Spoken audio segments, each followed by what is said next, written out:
All right.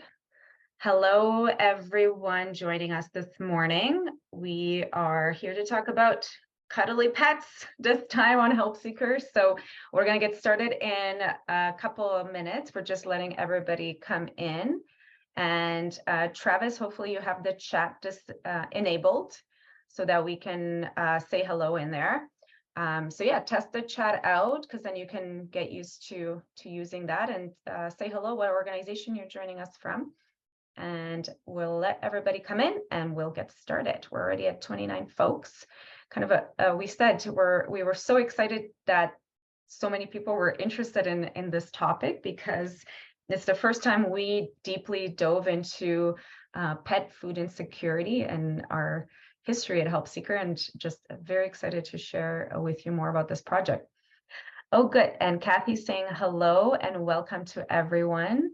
Stephanie from Windsor, Ontario. Nice to see you, Stephanie. Yeah, so say hello, what organization, city, Indigenous territory you're joining us from. We can do some shout outs before we dig into the program. We've got Brittany from Parachutes for Pets YYC. Oh, we got a thumbs up from Kathy. I'm guessing you know her. Brett Green from North Bay Humane Society, Erica from Humane Society in London and Middlesex, Liz from North Okanagan Humane Society, look at that, Valley from Winnipeg, Treaty One, Ontario Vet College, amazing. We've got, gonna do a shout out to veterinarians after, I can never say that word. Lisa from Creston, oh, I love Creston, it's probably beautiful right now, and good beer too, right? There's somebody else I just missed. Oops. And Angel from Lac La Biche. Daniel from PetSmart Charities of Canada. Hello. We love our PetSmart.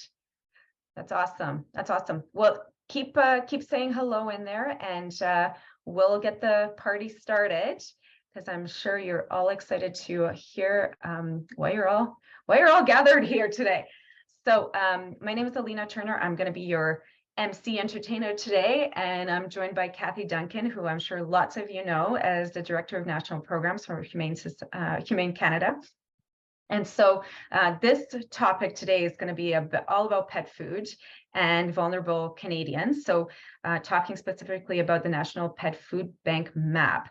So I wanted to get us started in a good way with a land acknowledgement. All of you are joining us from across Turtle Island, and I'm guessing many of you are working across territories that you're pretty familiar with in terms of treaty territory. So if you do happen to know what that is, we always like to learn more. Drop that in the chat. It's really cool to learn more about the treaty areas that we're part of. So for Help Seeker, for all of our work, we always start our, especially our public webinars and presentations with this land acknowledgement, even if we're joined from people from across this beautiful Turtle Island. So thank you for that. I'm going to introduce Kathy and hand it over to her a little bit to tell us more about Humane Canada and the National Pet Food Bank map project. And then we'll get into how Help Seeker has been involved in this project and some of the emerging findings afterwards. So over to you, Kathy. Thanks very much, Alina, and welcome everybody. So nice to see folks from all across the country and from both humane societies, SPCAs, and food banks, which is what we really want to hear, the folks we really want to hear from right now. So as Alina mentioned, my name is Kathy Duncan, and I'm the Director of National Programs at Humane Canada.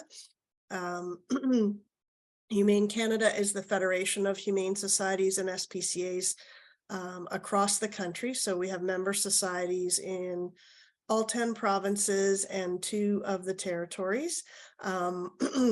We are the national voice for animal welfare. So we really operate at the federal level in trying to speak for those who can't speak for themselves, and especially to promote our members' challenges and issues at the federal level.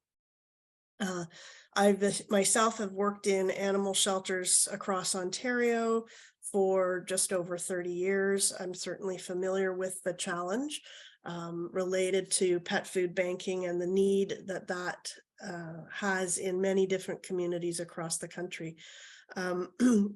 Humane Canada started the National Pet Food Bank a couple of years ago.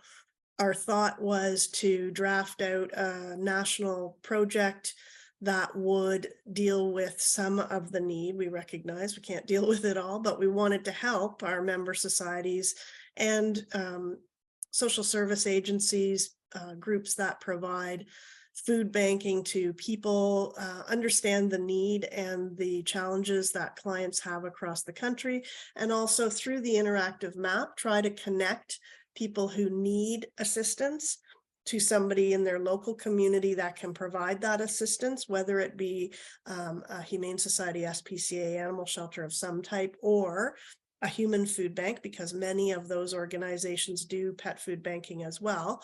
And so we in 2020, late 2021, early 2022, we received a grant from PetSmart Charities of Canada. Thank you so much, Daniel and crew, to enable us to get this project rolling. So Colleen Ovenden, who will be with us later to answer questions, is the manager of that program. I saw Claire comment that she's online as well in attendance. So welcome to Claire, who's the coordinator with the National Pet Food Bank. And also just to say that our intent in the interactive map is not just to connect folks in need with local organizations that can provide assistance, but also to provide a way for people who are interested in donating, whether that's individual donors or potentially manufacturers of pet food, to provide services to communities in need. And, you know, I know that Colleen has worked with some of the folks in our network already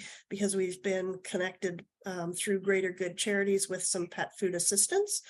So yeah, that's essentially the National Pet Food Bank project in a nutshell. And we're here today in partnership with HelpSeeker. They've been helping us work on the map, which is going to be so key to putting all of this together.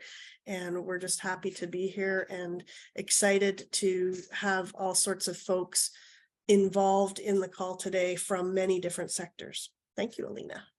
Thanks, Kathy. That's awesome. I've been watching with such interest from a bit of the sidelines on how the team's been working through this project, because at HelpSeeker, we have different mapping projects underway at the same time. So for us, it's this layering of social challenges, and pet food insecurities is definitely an emergent one.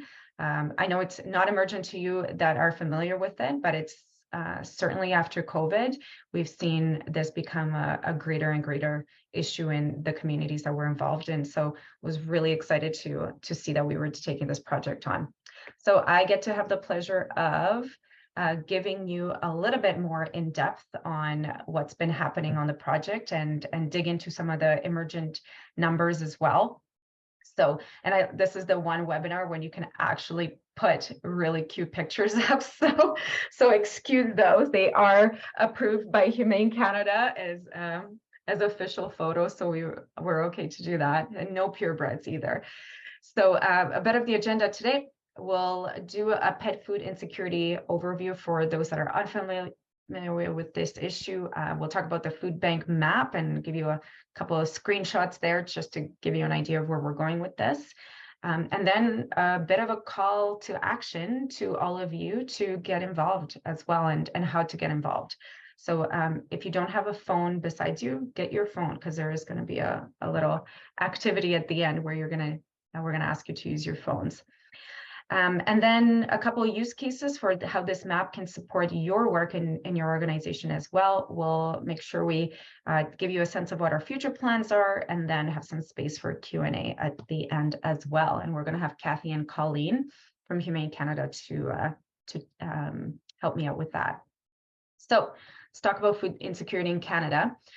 This, of course, we wouldn't be a HelpSeeker project without way too much data on a screen, but Canadian Income Survey just giving you a sense of number of people living in food insecure households in the 10 provinces. So not the territories, but I think we can we can infer from here that this is definitely a growing, as you can see, a growing challenge, and certainly a top of mind, especially with the inflationary pressures that all households are currently facing. So just to sum it up for you, 6.9 million households living in food insecure families, and that's about 18% of Canadians. So not a small number for sure. If you're coming from the core housing need homelessness sector, that's probably going to be a very familiar challenge when people have to make choices between paying rent or buying food, etc. Where things get even more interesting is when we think about pet food insecurity in Canada. So we know about 60% of Canadians have pets, companion animals. We have 2 ourselves in this family. We had 3, but unfortunately one passed recently. And we have, of course, an approximate 4 million families that have pet food insecurity that we're estimating is the case in Canada. So putting together those that have food insecurity with those that have pets, that's about 4 million, which is not a small number, as you can imagine, 4 million out of 38 million. 7 million food insecure pets. So dogs, cats, birds are the most common pets, but we're estimating that in those households, we're looking at 7 million little animals that are facing this insecurity. So not small numbers, even for a relatively small country like Canada. So the impacts of pet food insecurity need to be considered as well. So we're not just putting up numbers for fun. The challenge, of course, is when you have pet food insecurity, the owners or the family members, the folks that are the human companion to our animal friends, are compromising their own diet and nutrition to care for their pets. So they stretch available supplies, so sharing food, scrimping on food, sacrificing their own nutrition to take care of their loved family members. And the most sad component of it is when they have to sometimes reconsider rehoming their pet as a result of these challenges. So those are the impacts.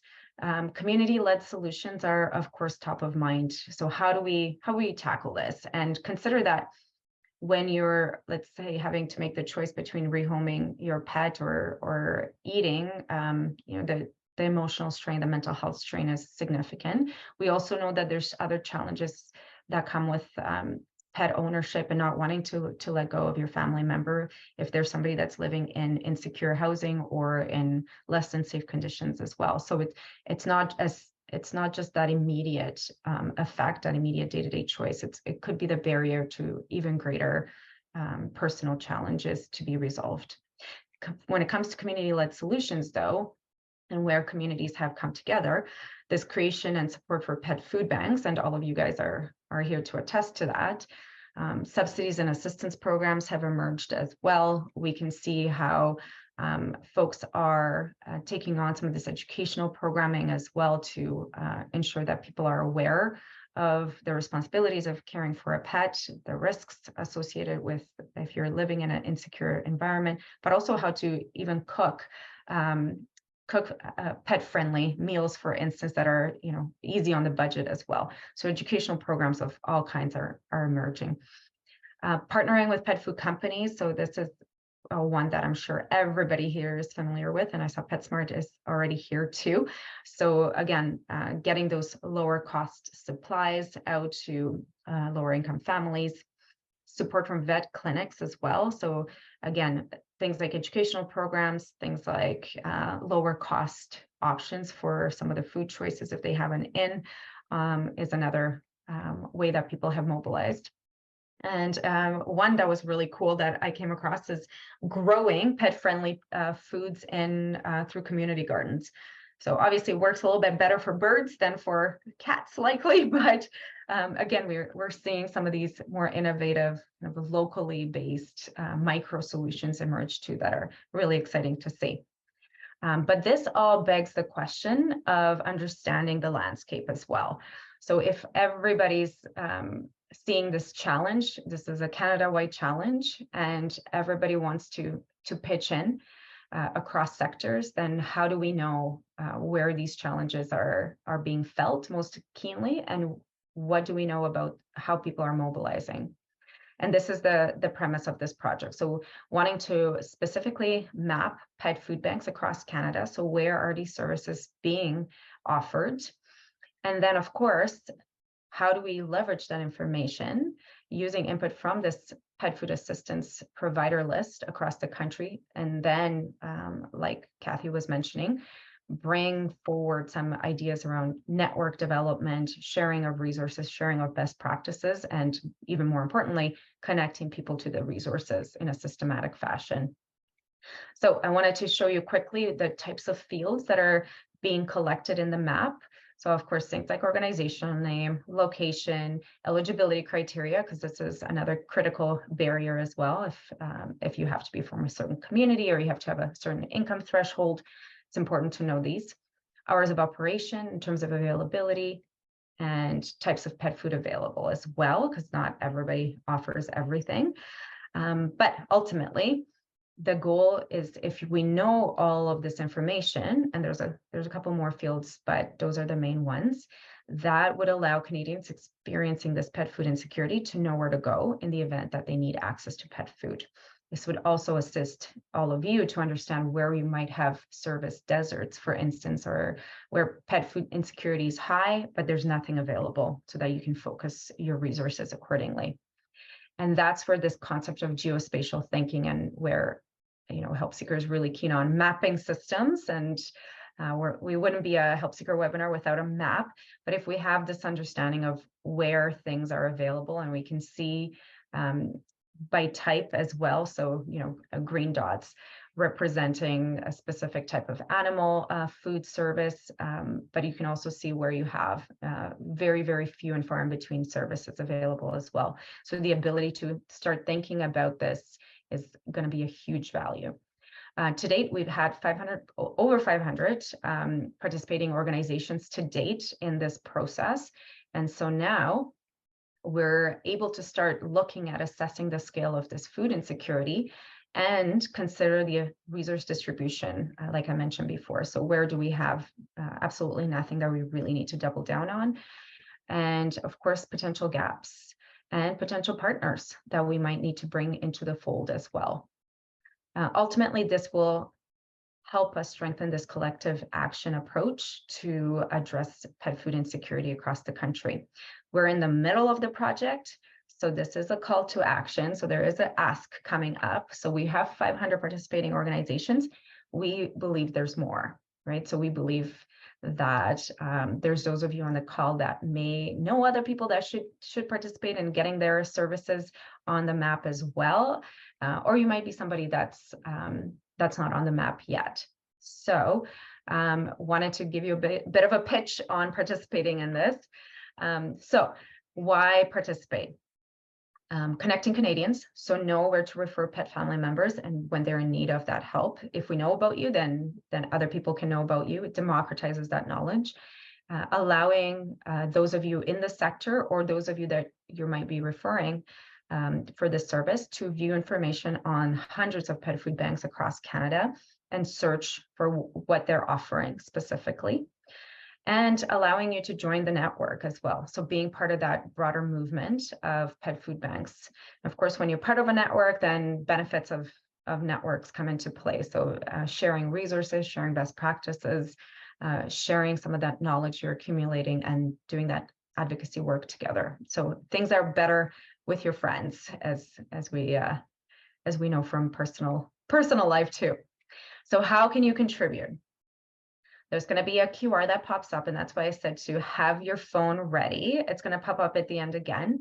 But this is I'd like to say it's a very brief survey, but it's a couple of minutes of your time to get your organization on the map as well. And it's going to collect those things I mentioned before, things like eligibility criteria and what type of pet food you're providing, et cetera, just so that we have it as part of this data set.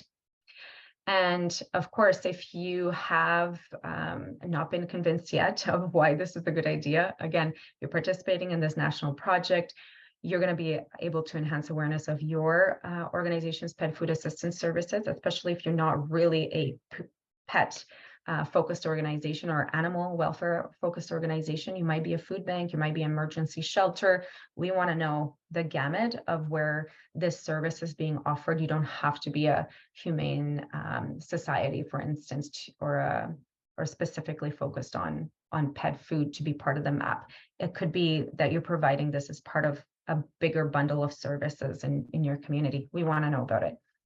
And of course, the ultimate goal is if we know about it, then we can advertise it, then we can and let people know that are looking for support that this is available. In terms of future plans, we're in the data collection phase currently. So keeping that in mind, we're doing this webinar.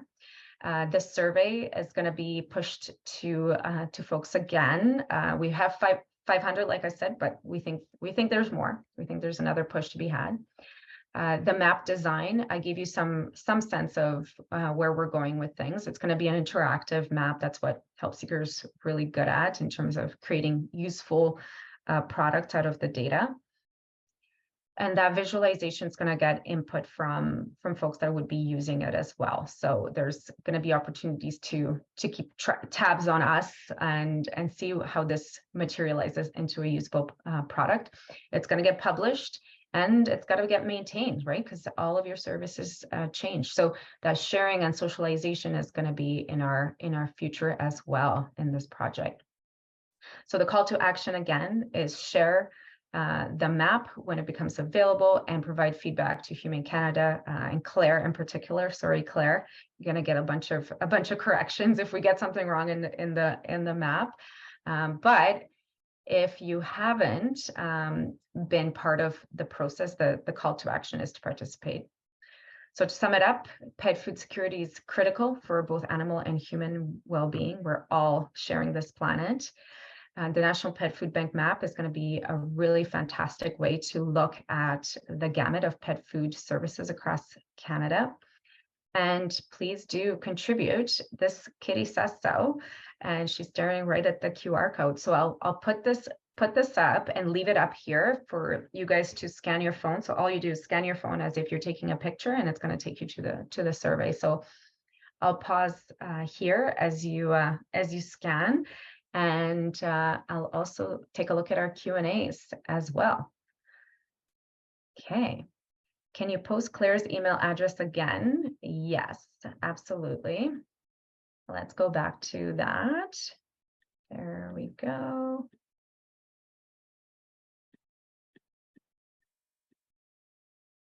Claire at Humane Canada. There you go. Hopefully that worked. And let's see, for the pet food map, we just read the food up to 16 different locations. Hold up, let me go back to this call to action. So Erica's asking, and Kathy, please be on standby as well, and Travis as well. So we distribute the food up to 16 different locations in our community, e.g. Salvation Army, resource centers, instead of at our Humane Society animal shelter. Do we enter the actual food bank centers and not our animal shelter? It doesn't say our name as a participating partner. Interesting. We so what you're saying is you have these satellite sites that are distributing that. So if we know where those sites are, we can map those in your community, so that ultimately you want the map to be useful to somebody looking for help. So for sure, I would want to know your head office, because that's kind of the main phone line, for instance, that we do need to know that there's an actual organization that Erica's part of that's doing this. And then those 16 locations, it'd be great to know what the locations are and which organizations those might be, and what those service partner contact information is, so that people know where to get the help if they need it. So absolutely. So hopefully that helped you. And if you have problems, yeah, go ahead. Sorry, it's Kathy. Just to hop in there. This is certainly a situation that we know that many groups are finding. And so I believe that Colleen and Travis are in conversation right now about how best to layer the map because our intent is exactly to show those 16 different locations to the clients in need who are looking for assistance, what's closest to them that they can go to, but also to show the organization that's coordinating all of that, because that's likely the point person or contact organization that the donors would want to support, either through provision of pet food and or through dollar amounts. Thank you. Thank you. Will you share the link to the survey after the presentation? Travis, I'm guessing everybody's going to get spammed after this, right? So we'll tell you ahead. Yes. Yes. I will make sure everybody gets the link to this and the slide deck. Also to add to that one there, yes, please make sure you're the head agency, if you will, make sure you're recording that, but also any of those places where you're distributing it to. There's a section in there, if I am correct, right, Colleen? That you can put down. Yes. Yeah. Okay. Yes, absolutely. So sorry, my video can't be on, but yes, there's the community partners. The other thing is for whoever asked that really good question, because we've been working with other organizations that have many satellite partnerships. The BC SPCA has 136 or something like that. There you go. And so we've been directly in contact with some of those organizations extra over and above the survey to make sure that we get that information right. So again, feel free to reach out to us, to Claire, to myself, whoever, and we can help you through that. Excellent, excellent. People are wondering about whether they can interact with the map yet. And the answer is because we're still in the data collection phase, not yet. But if you do want to get a feel for what it's going to look like, I can show you guys what Help Seeker has done in the past, just to give you a flavor as well. And we do actually have some pet listings on our Navigi app, but I'll stop sharing and pull that up to show you. So just to answer that question for you. If you guys have amazing maps that you're loving by any means, or send them our way, because we're in the process of designing what the final piece is going to look like. And the more we understand about things that you guys like, it's kind of endless how you can visualize maps for better or worse. So yeah, but I'll pull something up. Does Travis or Colleen or Kathy, do you guys have any insights on that question? I can answer that. So we're still working through, obviously, these surveys here. So we'll still have a period where we're collecting the survey data. Then there'll be the analysis and mapping parts of it.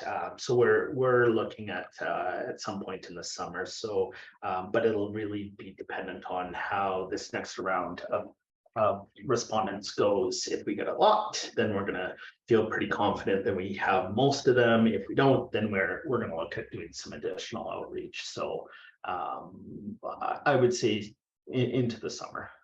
Exactly. So I'm just showing you guys a quick overview of how this might look like. Like Travis said, we'll figure it out closer to the summer. So let's say pets, and I don't know. I just want pets, and I live in Calgary. So you can see how it kind of starts populating the things that are relevant to pets here in this community. Now this is emergency boarding, etc., animal protection type stuff, but imagine this was something specific to pet food and who to call, what you get, right? And then you could have different tags, for instance, that this serves not just pets, but let's say food and food for dogs, cats, etc. So we can get much more granular. This one is not specifically tailored to pet foods, which is why we're doing this. But at least this gives you an idea of the kinds of, or how this might, oh, here's a good pet food one. So what they provide and where people can access it, right? So That's going to be what's the basics. Being able to focus by populations, cost, relevance, searching by categories as well. So all of those things are in scope for figuring this out, but we also don't want to, jump the gun too early until we see the full data set. Great questions. Okay, Travis, we've got some more questions, and I'm just going to quickly look in the chat because there's a couple in there too. Okay, some questions about things getting sent out. Yes, getting sent out. So the transcriptions and all of the recordings will be there. We're going to go now to Sam from Lethbridge. Hello, Lethbridge. So Sam's asking about their pet food bank.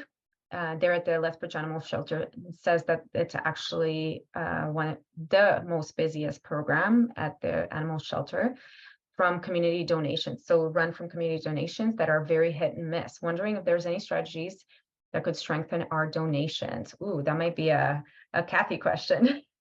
Yeah, thanks so much, Sam. Our hope is that this map will be, once it's filled out and available to anybody, will be used by companies who have food to donate or by individuals who wish to donate. And if your organization takes community donations of pet food, which you then share out, that's a possibility. And that our hope is to start driving folks to that part of the map to provide either financial donations or food donations directly to the organizations where it is needed.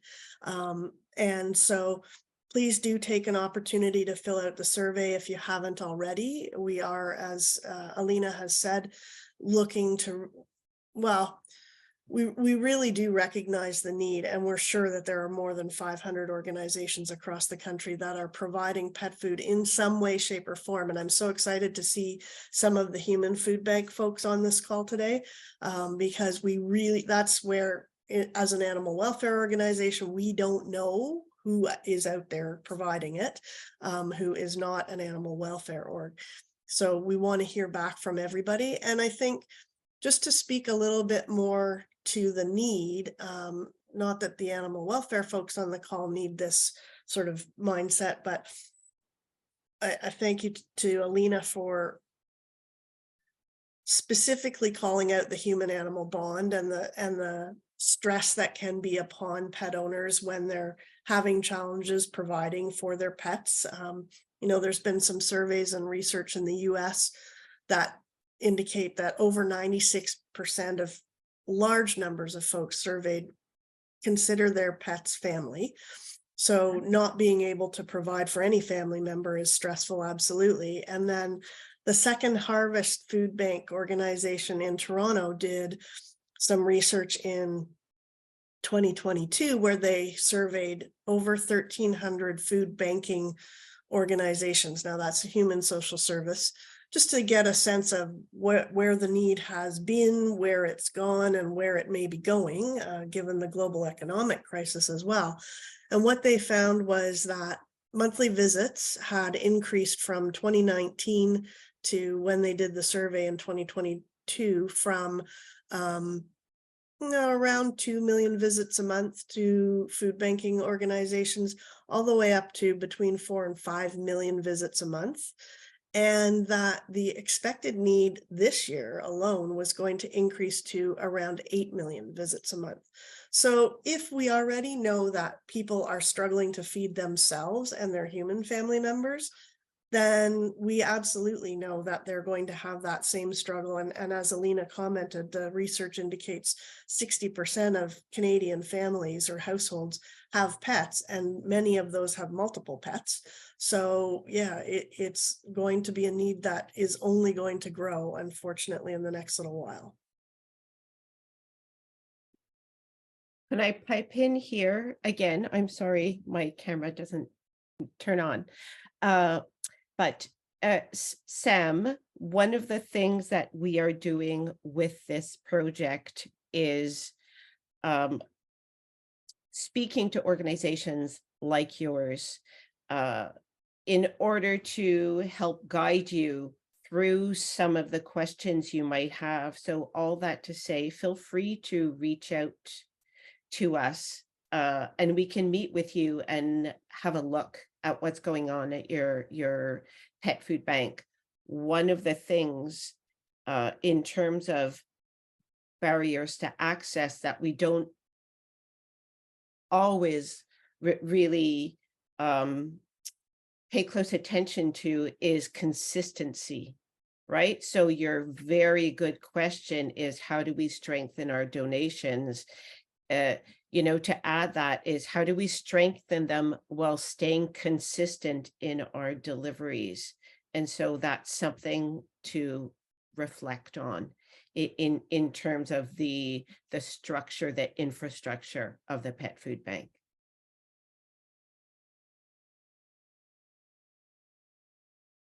We had an interesting question around municipalities having challenges participating. So the animal bylaw folks with participating in this. So I don't know, Kathy or Colleen, if you wanted to chime in on those challenges and what might be done to mitigate the problems. Oh, Kathy is the person. Kathy is the person in Canada to talk to. Thanks, Colleen.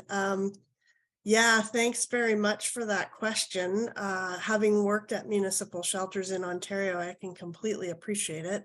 And I would say, I'm not sure that the legalities are such that they would play an impact, but certainly policy of using taxpayer money to fund something like this is something you would need to look at. If you were planning to use your own budgeted funds, you'd need to be getting approval from, council ultimately, but certainly your higher ups.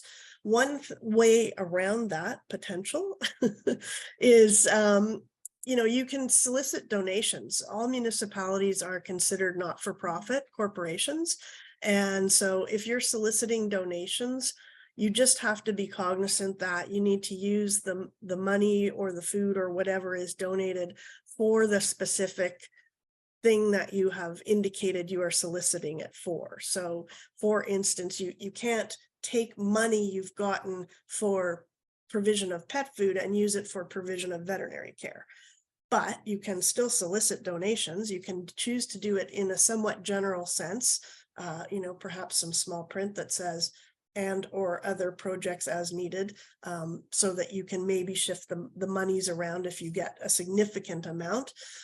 But one thing I will say too to the folks on the call is what we are finding is one of the big challenges is the logistics and availability of transport of large amounts, transport and housing of large amounts of food. So I know that Colleen has been working on this. We've certainly run into some information about potentially large amounts of food available. And the question then is, okay, who's going to pay to transport it all across the country? And, or if we, for instance, if we have a transport truck full or multiple transport truck loads full, where are we putting that? Who has space to house that and then dole it out within a, geographical community area? I'm not sure as well if it might be helpful to also chime in on potential challenges for municipalities to even participate in the national mapping project too. I don't know if has anybody had problems as a municipality participating. I'll ask Colleen if she knows of anybody, but we have. I can't see a problem with them just giving us their information if they provide the service. Exactly. And I don't remember off the top of my head, but I know when Claire and I were looking at the data that you had already supplied, we were happily surprised that some municipal organizations had in fact filled out the map. I forget which ones at this point, but. Okay, so it sounds like we're okay to also spam municipal bylaw departments. And when I say spam, I mean it in the most legal way, that we have a good business reason to engage them in the project and get them aware of this issue as well. I'm sure that's not part of their job that they enjoy doing. If there's a way to keep families together, they'd want to know about it as well. Excellent. So so that's the answer there, Sam, and the other person in the chat. Sorry, I forgot your name. We've got another one from Jane Young. She says, wonderful project, very much needed. Thank you for all your hard work on this. My question is, will the map help to identify areas in Canada in need of pet food support? If so, will this project perhaps lead to helping in these more remote areas? So this is kind of a strategy question. Now that you know the supply and you understand the demand, because we can show areas where food insecurity and infer pet food insecurity, and we can kind of map it out to the dissemination level in many communities across Canada. What would Humane Canada do to advance addressing those service deserts for families with animal companions? Well, it's really part of our strategy plan was, you know, the big part is taking inventory, which is what we're doing now, right? But part of the reason we're taking inventory is so that we can then see the food deserts, right? And then, as Kathy has stressed, part of our even reasoning for having this webinar today is we're very interested in connecting with food banks, right? So food banks came about in 1988, right? They started in Edmonton, 1988. They are an entire generation ahead of us in terms of the infrastructure. So in terms of pet food deserts, the hope is that then we can start working with food banks to make those connections.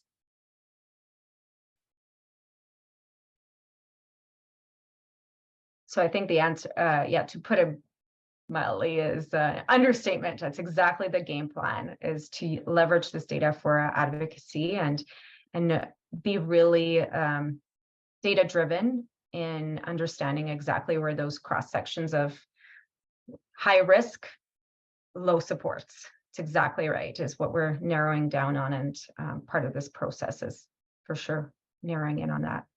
I think we've got one more. Oh, she says, thanks for the answer. And okay, Brittany Upton asks, the thought that people cannot afford to feed their pets, they are mentally not well, is so hard. We offer support and guidance as well as pet food bank help. Excellent. We will be working with the Calgary Food Bank as well, making sure we help the people that need pet food that did not know we are here. Brittany, tell us as well what organization you're with. That sounds like my mom went through this recently. It wasn't to do with food insecurity, but it was to do with health challenges. So that's amazing thing to have. That's awesome. Parachutes for pets. That's awesome. Great. Thank you.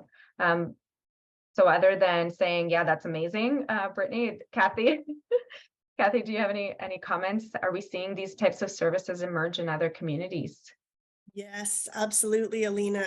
And the folks who are in animal welfare on this call know this, but certainly there's been a huge shift since the pandemic started to recognize that we really need to be supporting both ends of the leash. We need to start to see animal services as a human social service, because pets are so important to people out there. Sometimes for those that are unhoused, for instance, and have a pet, the pet is their only form of protection. It's the only being that they can trust. In other cases where somebody who's isolated and lives alone has a pet, it's their sole reason for continuing to be part of the human condition. It's what gets them up quite literally every day. So there's no question that we need to do a much better job of supporting the people, keeping the pets. And there's been a big shift in animal welfare in the last couple of years to try to do just that. It makes a lot of fiscal sense. So for those of you on the call who are from municipal agencies, you can sort of sell that to your municipality by saying, look, it costs us less to help animals stay in the home than it does to bring an animal into the shelter and to house it and then rehome it to somebody else. Not to mention, it doesn't even touch that scenario on what breaking the bond between the original owner and the pet does, not just for the pet, because trust me, it has an impact, but also for the person for whom they've made the terrible decision to separate from one of their family members. So yes, we absolutely recognize it's a much bigger issue, access in general, whether we're talking access to veterinary care, access to pet food, access to, housing, pet-friendly housing. Come on, folks, like, let's talk about that. We don't have any national data in Canada on the lack of pet-friendly housing. We all know it's a thing, but we don't have any data to talk to anybody with. So I'll get off the soapbox now, Alina. No, it's okay. I think you're just laying the groundwork for that pet food insecurity was just the first foray. And then as soon as you blow up this binary of human and animal and recognize that we're all an animal, we're all a form of animals, then we have a different perspective on the conditions that we need to really explore much deeper. So everything from mental health to housing and food and basic needs has to be really much more universal than just human centric. And I think the move around environmental and climate change advocacy is putting that in total highlight. So it makes absolute sense. It completely feeds into the one welfare concept, Alina, one health, one welfare. And so yes, how interconnected the human well-being is to the environmental well-being and the animal well-being in any area, for sure. And Absolutely. Thanks to Valley for posting something from HABRI, which is the Human Animal Bond Research Institute, just released a study. And thank you to Parachute for Pets for all the things that they've been doing, because that's who Brittany's with, she said. That's awesome. Awesome. Sounds like there's a follow-up to figure out the shelter. It's interesting because we just did a deep dive with Canada Mortgage and Housing Corporation on domestic violence shelters. And as we were mentioning before, that's how I learned more about the role of not being able to take your pets with you and how much of a barrier that can become for folks to be safe with their kids and pets. So yeah, so sorry to interrupt, but so much so that Humane Canada has another project funded by Women and Gender Equality, which is a federal government ministry, and it is specifically to look at supporting women who have experienced gender-based violence and are fleeing with pets because the housing is such an issue. And along those lines, we're seeing more and more understanding, if you want to say, and this is something that the animal welfare movement, the violence link, has been topmost in our minds for the last 30 years or so. So it's not new to us. But just recently, the mass casualty report that was done by the Commission in the Atlantic provinces because of that terrible tragedy in Portapique and surrounding area, which occurred in April of 2020. The report that was just released on March 30th of this year very clearly outlines their very first recommendation is that in looking at the potential histories of people who might be capable of some sort of incident like that, you need to look at their whole entire history, including have they threatened their partner's pets, because that is a means of coercive control. 100%. Hey, yeah, it's quite the precursor, right? And you let's just be honest, you get away with it more easily when you're abusing a pet than and it's a bit of a eases your way into these behaviors if we're not tackling them preventatively or really early on. So okay, I got a couple more. Valley, I just want to make sure we answer these. So a lot of local resources support pet food, also support with pet food. Should they also be on the map? Would love to know. Would love to know. Of course, if they complete the survey, well, absolutely. And I know that Colleen and Claire, when the first survey went out. So just for those of you who don't know, this is actually the second survey, and it's one that we're initially trying to get information related to organizations that do food banking for people, thinking that they probably or may do food banking for pets as well. But we did send out an initial survey to about 500 organizations that were only animal welfare based initially to see what their feedback was. So whomever you are out there, share the survey far and wide if you know that there's people in your neighborhood who are doing food banking in some way, shape, or form. But yes, if you're a rescue and you provide food banking, we want to know about it. We want you on the map. The kitty says, get on the map. Absolutely. Yeah, we'll put it up here again. Let's see, I'm just going to check again here. So I think this one is good to go. Valley follow-up question. Additionally, many humane societies and rescues will support remote Indigenous communities with pet food. Will there be a way for remote communities to filter the map, see which groups can specifically support remote communities? Yeah, for sure. Because we would have the ability to see on the map whose services, whose catchment area essentially is a particular remote community in, and how would they go about getting that food as well. So the more we know from you, the more we can visualize it and look at these maps as living documents too, because you need to be able to update them, right? You get a great shipment in for hamster food, you want people to know about that, but that shipment may only come every 6 months. So we need this map to be something that lives with the community longer term, and it's sustainable.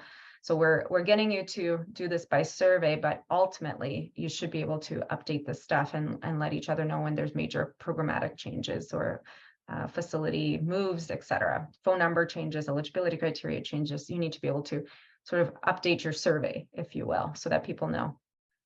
A lot of yeah, sorry, go ahead, Kathy. Sorry, Alina, just when you showed the folks the current help seeker search dynamic, you know, you didn't enter a location. You said you were in Calgary, and that's what came up. So yes. When an Indigenous or remote community is searching from within the map, what's going to come up is going to be based on what location they put in. If not, it'll default to local to them. Unless we know that they're in a catchment area of an organization that services that Indigenous community. So we can, for instance, something can come up that's, let's say, a national phone line, we can make that catchment all of Canada. So even if I'm in a northern community and that service is not specifically in my community, it still would come up as well. So there's a technology enabled way to show them those pieces, but as long as we know about it, which is great. Okay, a lot of local resources support with pet food. Will they also be on the map? Oh, I think this one we did answer as well. And I'm just going to take another last look at the chat in here. So copy of the webinar. Yep, we got you. We'll send you guys a package afterwards. Link of recording and survey, absolutely. And lots of people just sharing the kinds of things that they're working on, and the cost savings of pet ownership. That'll be really useful. Thanks for that. So I think we're good on Q&As. I guess we gotta shut her down. Hey, a little plug as well for you guys. Since you're here, HelpSeeker does these webinars on systems thinking and data-driven solutions to complex social challenges all the time. So we do have another one if you're the type that loves social systems planning. If you don't know what that is, but it's kind of piquing your interest, by all means. So there's the registration for that. We do have monthly webinars that are kind of these thought leadership webinars where we bring together folks and think about how we can use data in building better social safety nets or better programs, better design thinking approaches to social issues as well. So if this kind of floats your boat, you're always welcome. They're always free. And I also wanted to thank you as well, Kathy and Colleen, for joining me today. If there's last remarks or anything of the sort, by all means, The floor is yours. Thanks very much, Stephanie, for showing from Feeding Windsor, Essex.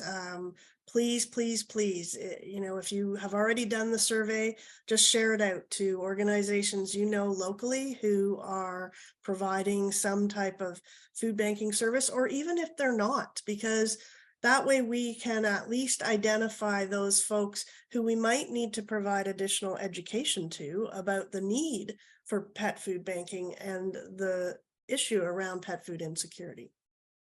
Colleen, do you have anything? No, thanks, Kathy. That's really smart.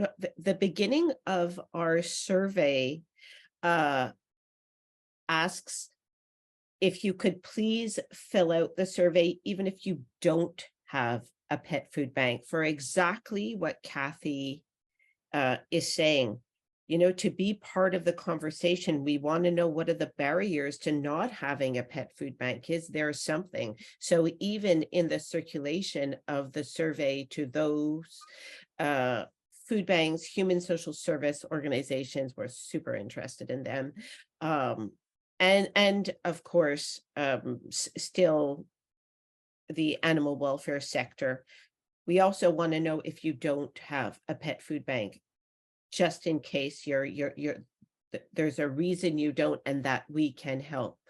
So in closing, it's a small call. There's only, 40 of us or so. And I know that this is going to be sent out as a recording, which is great. Really feel free to get in touch with us. We would love to hear more, help you out, to talk about the development of a pet food bank with your organization. Thank you so much, everyone, for joining us, and have a wonderful rest of your day, and we'll see you with our update next time, and please do share the materials with your colleagues. Thanks all. Thanks very much for hosting. Our pleasure, always. Thank you.